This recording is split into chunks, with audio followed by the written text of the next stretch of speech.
Shane, is Clemson one of those teams that, regular season ends or your season ends there in the college football playoff? You find yourself sort of watching them and seeing what they're doing even in a year that you don't play them? Yeah, it's definitely one of those teams I've always admired. There's always one of those powerhouse teams. You got Clemson, Alabama, Auburn, those type of schools and stuff. So definitely a good team. Always fun to watch. When you go to a game like this against an opponent undefeated, number 2 in the country, they have all these gaudy numbers. Do you guys take the approach of they're just another team? Do you have to try and make them seem kind of normal just so you don't go in thinking they're Superman? We try to go in every week. I think it's like the Super Bowl. Every week we try to go 1-0 every week. So every new team is the best team we're playing this season. This is the biggest game of our season, and this is obviously more so than others that this is a big game. And I think we treat it as such. We're trying to bump it up a notch. We're watching film, watch extra film. If you're working out, do a little extra. Just every week we try to do that though. I know you don't face off against them, but as a peer, what do you know about their defensive line that's, a lot of people consider the best in the country? Yeah, they're definitely solid. I was talking to the O-line. They're doing the same things we are, just watching extra film and stuff. I don't know exactly what they got. I know a couple of the D tackles are real good. I know they got some accolades in the ACC and stuff, so they're going to be, fun to watch, hard to stop. From what you've seen, what do you feel like the strengths of the Clemson offense are? The quarterback's got an excellent arm. I know he's young and stuff, but he's probably throwing the ball better than any quarterback I've seen. He's got a quick release and stuff, so I'd say that's probably the most impressive part. He hasn't been sacked much. Is that him having pocket presence or them just blocking really well for him? Maybe both. He's a young guy, so I don't know how good his pocket presence is, but that O-line's pretty sound. Just going through trying to find cut-ups and stuff that works on him, it was a little difficult. They're pretty sound across the board. Jim, what cadence have you seen in your head coach from the time he got here and he does what I'd like to say he's calmed down a little bit, but he hasn't. He's still got the same fire and energy he had when he first got here. I'd say he trusts us a little more. He's been around us longer now, but he's still the same guy, really. The fact that he still sort of maintains that defensive coordinator mindset, that sort of energy, and it hasn't left him as a head coach, has that been helpful? So, it's definitely been helpful on defense. It's like we got 2 defensive coordinators sometimes. Especially when you do something wrong. You got your position coach and you got Coach Bass, and then you're going to have Narduzzi calling you later in the day after your season on film hey, what the heck, man? So, yeah, this is more accountability, I guess. As a team leader, how do you turn the disappointment of Saturday into a championship week of preparation?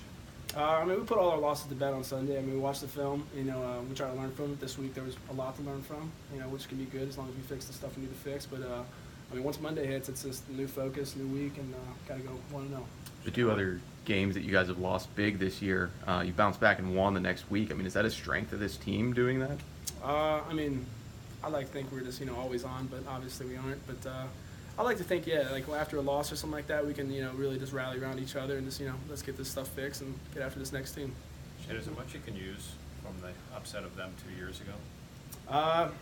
Not really. If anything, just come out with that same energy, that same mindset. But schematically and stuff, things change. But I'd say we just come out and just kind of worry about us and then do what we can do and hopefully we can stop them. What's it like to hear Coach talk about getting to the ACC Championship Game from from his first arrival to actually seeing it come to fruition this year? It's a real special thing. Obviously, that's always the goal every season is to make it to this, this game and win it. Obviously, we didn't just want to make it there; we want to win it. And it's a pretty special thing. Haven't been to many championships at all here at Pitt, so it's pretty cool to be a part of the team that gets to take us there. How much do you feel like, in a lot of ways, arriving to this point where you reach the goal, kind of lays a foundation as well? As much as it's kind of maybe the culmination of reaching the goal, you also are kind of building for the future that it's attainable. Yeah, I'd say the goal will probably reach Saturday night, but it's definitely cool to see some of the hard work pay off. You mentioned the accolades for some of those Clemson guys. Your coach said that you guys are pretty much the no-name Pittsburgh Panthers. Nobody was first team all ACC. Do you guys take that as a sign of disrespect, or is that something you guys talk about at all? Personally, I don't. Being a D tackle, I don't get necessarily a lot of love anyways. They're taking on double teams and stuff, so I'm kind of used to it. But for some of the superstars on the team, I can see maybe that affecting them. But honestly, I think we just take pride in being that blue collar team. Even no names or whatever, we know who we have in the room, and we're proud of them. So when you look at Clemson's offense, obviously they have special athletes, but X's and O's wise, is there a team earlier this year that they're similar to that you? I don't think I can compare Clemson to anyone that we've played so far. They're completely different, honestly, than a lot of teams we play. They're real good on the RPO. I think they tailored an offense around this young quarterback that, it's kind of simple for him, but also, explosive. But their O-line, they have at least one guy's going to be pretty high in the NFL draft. Yeah, I'd say, a lot of their O-line's pretty sound.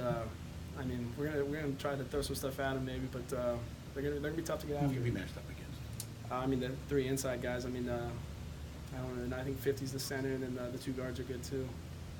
Yeah, that's pretty much all. What do they do with it that makes them special? It seems like they communicate really well. I mean, they always try to, you know, you can see it on film and stuff. They're pointing out the blitzers and who they think's coming and stuff. So we're gonna have to do a good job, you know, hiding what we're doing and just bringing some different stuff. As much as you talk about respect, how, even though you know you're the underdog, what was it like to see the line open up? I think it was 24 points at once. I mean, there's got to be a little bit of a chip on your shoulder about something like that when you see, you know, hey, you won your division, you're not a pushover.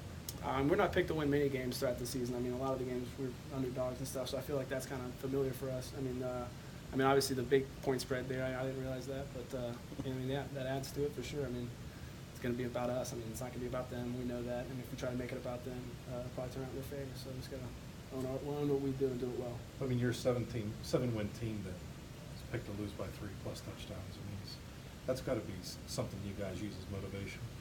I mean, I wouldn't say we focus on necessarily that. I mean, we just know they're a solid team, and we know we have to play extremely well to beat them. So, I mean, it's just, you know, fixing everything we can do, making everything we do perfect. So we go in there with just the best, you know, opportunity to win. As one of the seniors in your room, you know, what's your message been to the younger guys about playing in this game, playing Clemson, whatever about this week? We go by a little motto called FIBU. It's forget everyone but us. So that's what kind of what we just, you know, we just focus on what we do and, you know, try to do it great. FIBU.